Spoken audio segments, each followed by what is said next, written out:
তাহলে আমরা এখন ওই জিনিসটা দেখে আসি যে ডাটাবেসের স্ট্রাকচারটা কেমন হয়। উ নামে যেটাতে আছে এখানে দেখেন ওয়ার্ডপ্রেসের ডিফল্ট ভাবে থাকে হচ্ছে 11টা আই থিঙ্ক। তো এখানে আছে হচ্ছে উ কমার্সের জন্য 1 2 3 4 5 6 7 সাতটা এক্সট্রা টেবিল আছে, সেই টেবিলের মধ্যে প্রোডাক্টগুলো মানে ইয়েগুলো থাকে। এছাড়া ডাটাবেস ম্যানেজমেন্ট বলতে আলাদা কিছুই নাই ই কমার্সের জন্য, ঠিক আছে। এখানে একটা কাজ হইতে পারে যে বলতে পারে যে ক্লায়েন্টের একটা সাইটে ই কমার্স ইনস্টল করা আছে, সেটাতে ই কমার্স রানিং, আর আলাদা আরেকটা সাইট আছে ক্লায়েন্ট চাচ্ছে যে তার ওই ওয়েবসাইটটা ডাউন করতে, আলাদা আর একটা ওয়ার্ডপ্রেস সাইটে সে চাচ্ছে যে তার প্রোডাক্টগুলো চলে আসুক। সেই জন্য আপনাকে ম্যানুয়ালি করতে পারেন এক্সপোর্ট ইম্পোর্ট ব্যবহার করে, ঠিক আছে।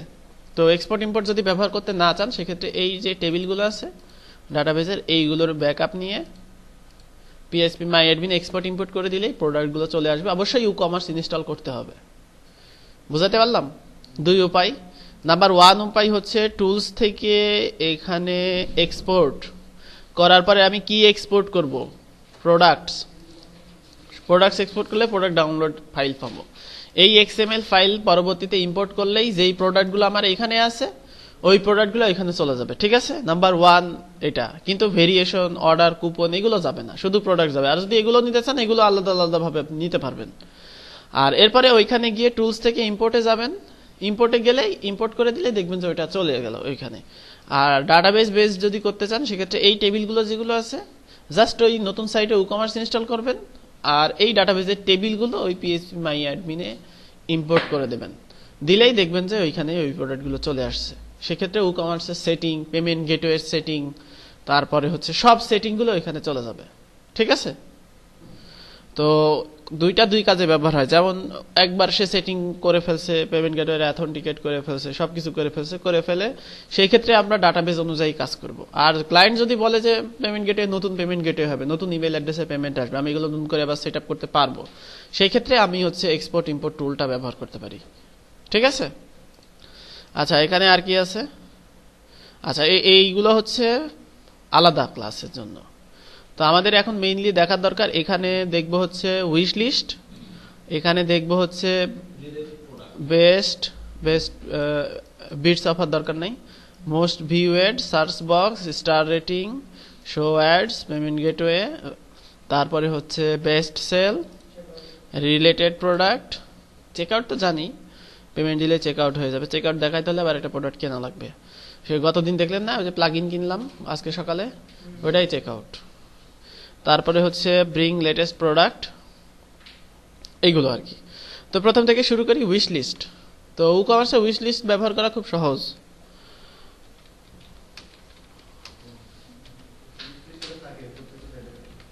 হ্যাঁ হ্যাঁ,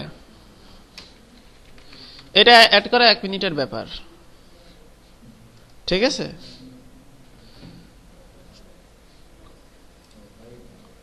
হ্যাঁ, প্লাগ ইন ছাড়া করতে গেলে সময় লাগবে হচ্ছে 3 মাস। তো 3 মাস সময় লাগাবেন নাকি 2 মিনিটে করবেন, কোনটা? চাকা বারবার আবিষ্কার করার দরকার আছে?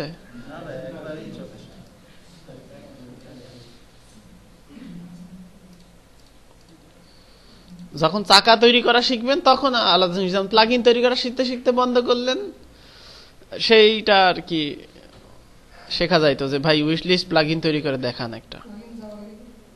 যাবো, আমরা প্লাগ ইনে যাবো, আর একটু বড় হয়ে নি, অবশ্যই যাব। আচ্ছা, তাহলে উইশ লিস্ট হয়ে গেছে। এখন উইশ লিস্টটা কি করে ব্যবহার করতে হয়, এখানে সেটিং আছে কিছু। এই যে ই কমার্সের মধ্যে দেখবেন যে সেটিং এর মধ্যে উইশ লিস্ট নামে একটা ইয়ে চলে আসছে। আর প্লাগ ইনের ডকুমেন্টেশন একটু পড়ে আসি, যে উইশ লিস্টের এখানে সেটিংগুলো আছে যে এনাবেল, এটা দিলে এনাবেল হবে। কুকিজ, অর্থাৎ হচ্ছে কুকি মানে কি জানেন? আমার কম্পিউটারে কিছু বিস্কিট থাকে, সেই বিস্কিটটা লাইভ থাকে আর কি, মানে আমার ডাটাগুলো বহন করে। দেখবেন যেমন হিস্ট্রি, একটা ওয়েবসাইটের হিস্ট্রি আছে, হিস্ট্রিটা সেভ হয়ে থাকে, কিন্তু কুকিটা অটোমেটিক্যালি টাইম দেওয়া থাকে, ডিলে টাইম, ওটা ডিলিট হয়ে যায়। তো এখানে বলা হচ্ছে যে যারা লগ ইন নাই তাদের জন্য উইশ লিস্টটা ব্যবহার করা যাবে। তো একটা মানে মনে করেন যে আমার সাইটে রফিক, করিম, জসিম, কুদ্দুস এরা ভিজিট করছে, প্রত্যেকে উইশ লিস্ট করছে। প্রত্যেকের উইশ লিস্ট কি একরকম হবে? আলাদা হবে, কিন্তু ওদের ডাটা কি আমাকেই সেভ করতে হচ্ছে না? উইশ লিস্টে যেটা দেখাবে আমাকে কিন্তু ওটাকেই ফল ব্যাক করে ওদের দেখাইতে হচ্ছে, তাহলে ওদের ডাটা আমাকে সেভ করতে হচ্ছে না?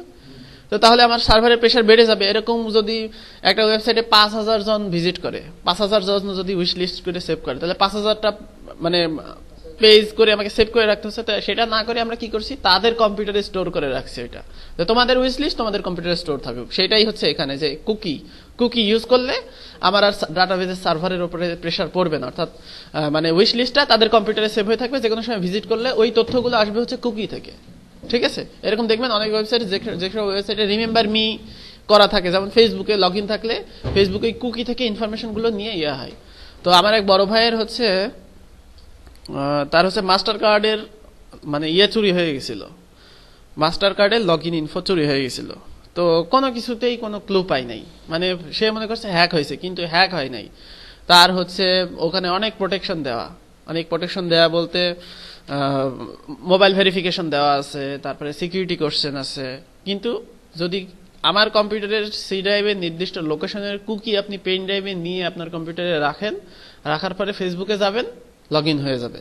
ঠিক আছে, পেমেন্ট তুলবেন, ওখানে আপনার সিকিউরিটি কোশ্চেন যেগুলো আছে সেটা পারবে না, সেটা তো না জানলে পারবে না, হয়তো সে সেটা জানতো। এভাবে আপনি লগ ইন করতে পারবেন যে কোনো হয়তো। তাই বলে এবার আবার বন্ধুদের কম্পিউটার থেকে কুকি, যাই হোক আমি ওটা অত ডিটেল দেখাবো না, অত ডিটেল দেখালে সমস্যা আছে। যারা একটু নন টেকি তারা এই টিউটোরিয়াল দেখে এইরকম এই কাজগুলো করবে আর কি। তো সেই কুকি থেকে কিন্তু নর্মালি আপনি লগ ইন মানে আপনার কোনো জিমেইলে, মনে করেন জিমেইল ইনফরমেশন আপনি যাচ্ছেন, জিমেইল ইনফরমেশনে গিয়ে আপনার এই কুকিটা ওইখানে জায়গায় রাখলেন, এবার gmail.google.com গেলেই কিন্তু লগ ইন হয়ে যাবে। ঠিক আছে, এটা হচ্ছে কুকির কাজ আর কি। ক্লিন করলে আর থাকবে না, ওই যে সি ক্লিনার আছে, সি ক্লিনার টাইপের ওটা করলে দেখবেন যে আর লগ ইন হয় না, লগ ইন হয় না, তাহলে বুঝতে হবে যে ওইটা কুকির ইয়ার কাজ। আচ্ছা, তাহলে উইশ লিস্ট হচ্ছে আমরা এখানে করলাম যে উইশ লিস্ট, এখানে আমরা একটা নতুন পেজ তৈরি করব, করে উইশ লিস্টের জন্য এখানে গেট স্টার্টেড। আচ্ছা, উইশ লিস্টের জন্য এখানে আমাকে একটা ব্যবহার করতে হবে, শর্ট কোড।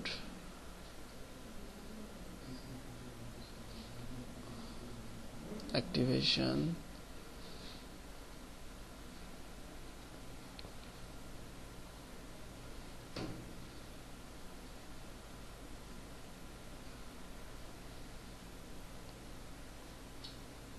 আচ্ছা সেটা প্লাগইনের সেটিংস পেজেও পাওয়ার কথা। একটা শর্ট কোড আছে, শর্ট কোডটা দিয়ে উইশ লিস্ট, ও সরি এটা কোনটা,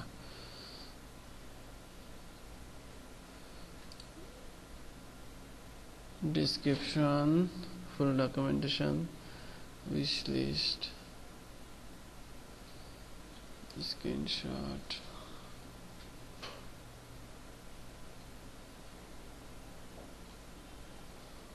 আচ্ছা, না হলে আমি করে করছি। আচ্ছা থামেন, আমি আগে এখন প্রোডাক্ট দেখে আসি যে এই প্লাগইনটা ইনস্টল করার পরে এখন আমার কি চেঞ্জ হলো। এখানে যদি যান, যে কোনো একটা প্রোডাক্ট, সিঙ্গেল প্রোডাক্ট পেজ করছি না আমরা। আচ্ছা, এখানে দেখেন অ্যাড টু উইশ লিস্ট চলে আসছে না? তো অ্যাড টু উইশ লিস্ট চলে আসছে। এইখানে আমরা যদি উইশ লিস্ট করি, এখানে উইশ লিস্ট অ্যাড হয়ে গেল এবং আমাকে একটা নোটিফিকেশন দিয়ে দিল। তো ব্রাউজ উইশ লিস্ট, অর্থাৎ উইশ লিস্ট ব্রাউজ করতে হলে আমাদের একটা মানে উইশ লিস্ট নামে একটা পেজ অটোমেটিক্যালি তৈরি হয়ে যায়। এটা দেখি তো পেজটা এখানে, হ্যাঁ অটোমেটিক্যালি পেজ তৈরি হয়ে যায়। আচ্ছা, আমি এটাই খুঁজছিলাম যে যদি পেজ তৈরি না হতো সেক্ষেত্রে এই শর্টকাটটা খুঁজছিলাম, অর্থাৎ আপনাদের শর্টকাট খোঁজা লাগবে না। তারা কি করছে, প্লাগইন যখনই ইনস্টল করছেন তখনই নতুন একটা পেজ তৈরি হয়ে যাচ্ছে, হয়ে শর্টকাটটা ইনসার্ট হয়ে যাচ্ছে। তো এইখানে এটা হচ্ছে উইশ লিস্ট। ঠিক আছে, এটাকে আপনি স্টাইলাইজ করতে পারবেন না, এটা টেবিল ফরম্যাটে আছে, এই যে টেবিল ফরম্যাটে আছে।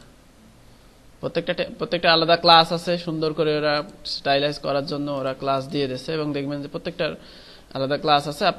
আপনি স্টাইলাইজ করেন পারবেন।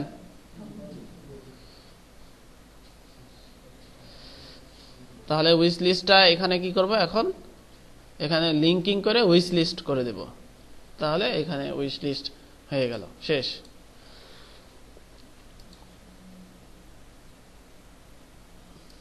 আচ্ছা, তারপরে এবার হচ্ছে আমরা দেখব হচ্ছে বেস্ট ভিউ এড, অর্থাৎ কোন প্রোডাক্টটা বেস্ট ভিউ হয়েছে সেটা আমরা উইজেটে শো করব। তো সেই জন্য আমাদের একটা উইজেট রেজিস্টার করতে হবে। থিমস, পলিশপ, এখানে আছে পিএইচপি, WooCommerce PHP নামে একটা ফাইল আছে না, এইখানে। হ্যাঁ, লিঙ্কিং করে দেবেন নরমালি, ওটা তো আর কোনো ইয়ে না, পেজের লিঙ্কটা করে দেবেন। লিঙ্কিং করে আবার দেখানো লাগবে কেন? কতটা আইটেম এটা শো হবে না, এখন ওর অপশনে দেখতে হবে যে আইটেমের অপশন আসে কিনা। এই যে এখানে পড়ে দেখবেন, এই যে এখানে ডকুমেন্টেশন পড়ে দেখবেন যে এখানে add to cart, use buttons, background, না সিএসএস হবে না, নাই হবে না আর কি। ঠিক আছে, এরকম কোনো ফাংশন ওরা দেয় নাই যেটাতে কাউন্ট হবে। ওই যে এখানে তো ইয়ে দিয়ে শর্টকাট দিয়েই দিছিল।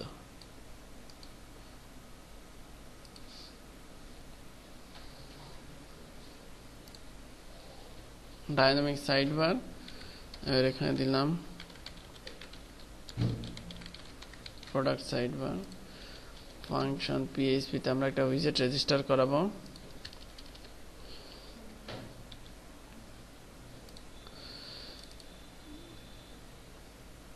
ওয়ার্ডপ্রেস,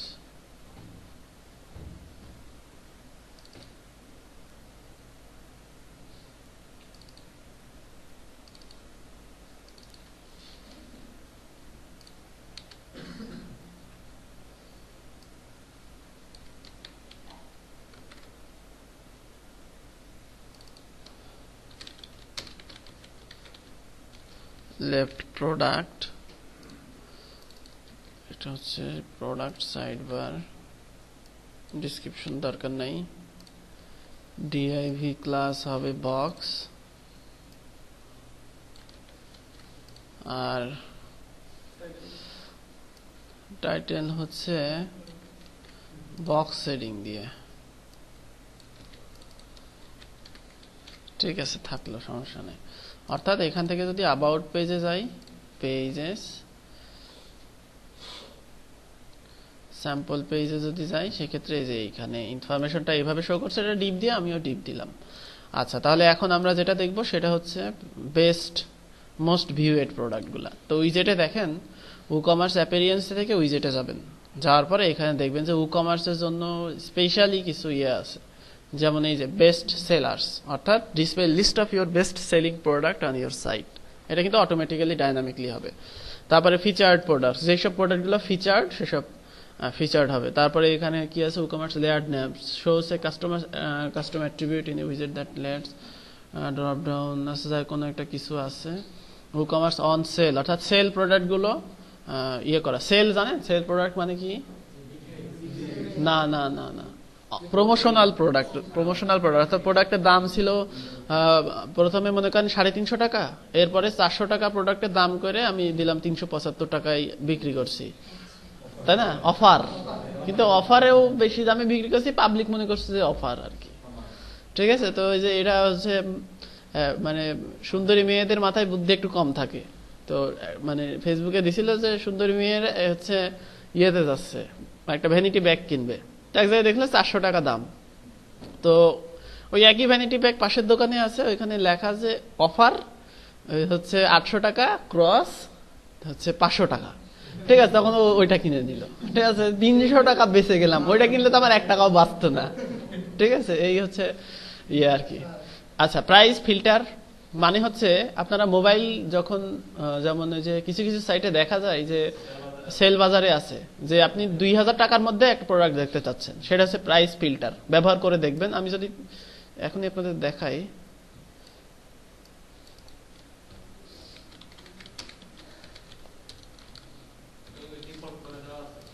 হ্যাঁ হ্যাঁ, এগুলা ডিফল্ট করে দেওয়া আছে, WooCommerce এগুলা ডিফল্ট করে দিয়েছে।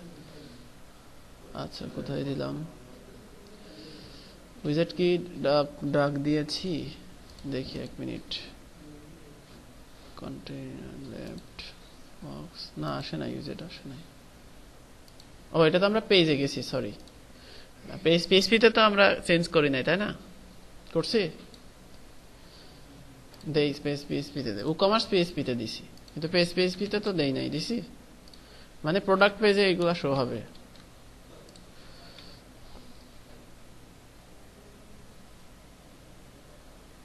আচ্ছা এবারও আসে নাই।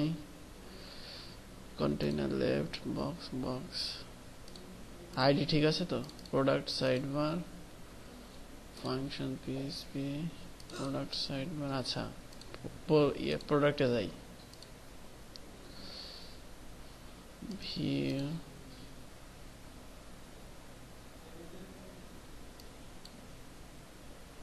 এটা এরকম হয়ে গেল কেন? ওই যে এখানে ওভারফ্লোতে কোনো ইয়ে আছে।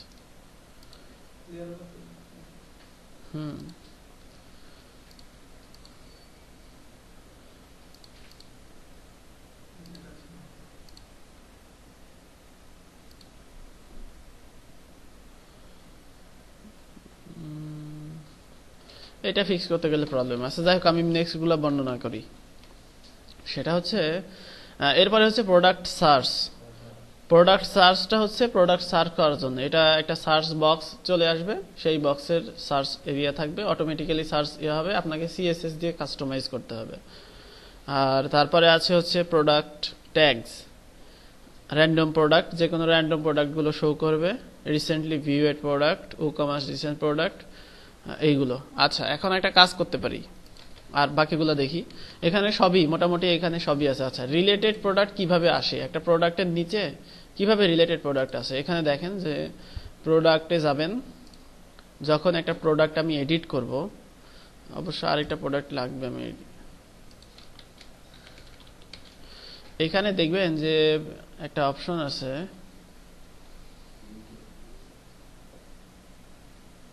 অ্যাডভান্সড,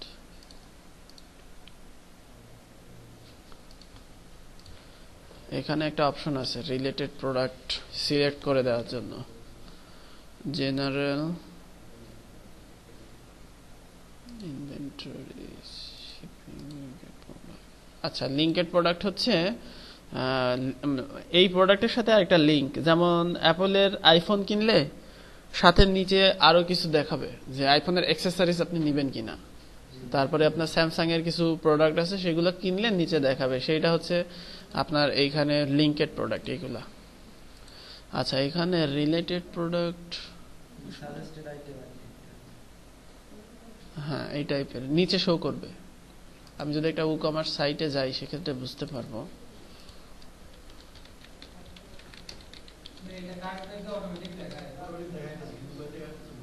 হ্যাঁ কোনটা? না এখানে এখানে তো কোথায় যেন ভুলে গেলাম।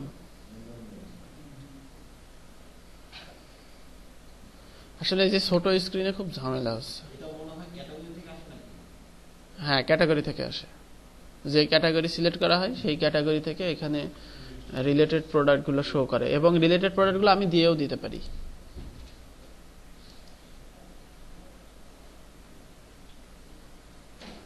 আচ্ছা এই যে এটা হচ্ছে একটা ই-কমার্স সাইট, এইসব সাইট কি বানাতে পারবেন ই-কমার্স দিয়ে? পারবেন? এখন সাইট হয় তো, তাও সব চুপ করে আছেন কি? ভয় লাগে মানে?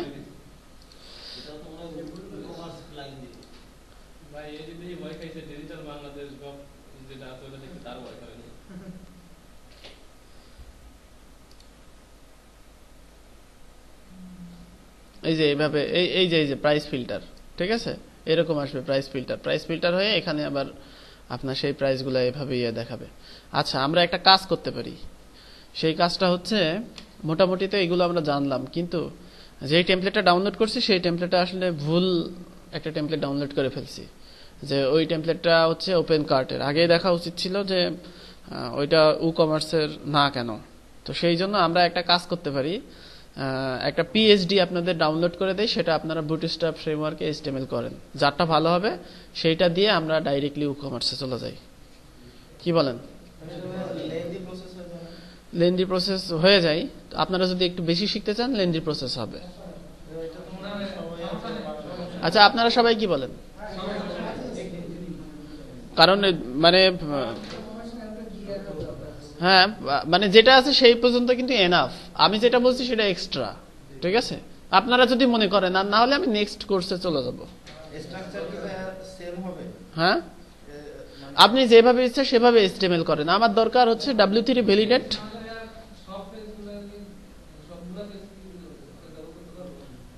সবগুলা পেজ করা লাগবে না। আমি যেটা পিএইচডিটা দিব করবেন হচ্ছে home page, product page, general page. এই তিনটা পেজ করলে ই কমার্সের জন্য সাইট রেডি।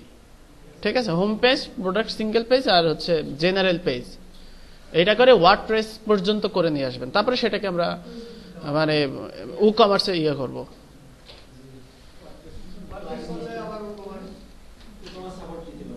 সেই সাপোর্ট দেওয়াটাই তো দেখাবো। ই কমার্সের সাপোর্ট এবং প্রোডাক্টগুলো কিভাবে আসছে ওই মানে টোটাল করব। এখানে যেমন আমি এই টেমপ্লেটটাতে কি করলাম, এই টেমপ্লেটটাতে এই যে একটা অংশ দেখাইলাম, তাই না? ওইটাতে টোটাল সম্পূর্ণ করব সাইটটা।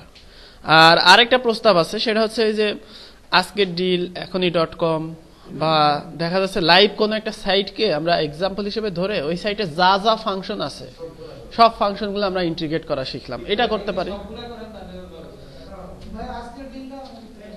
কিন্তু আচ্ছা দেখি।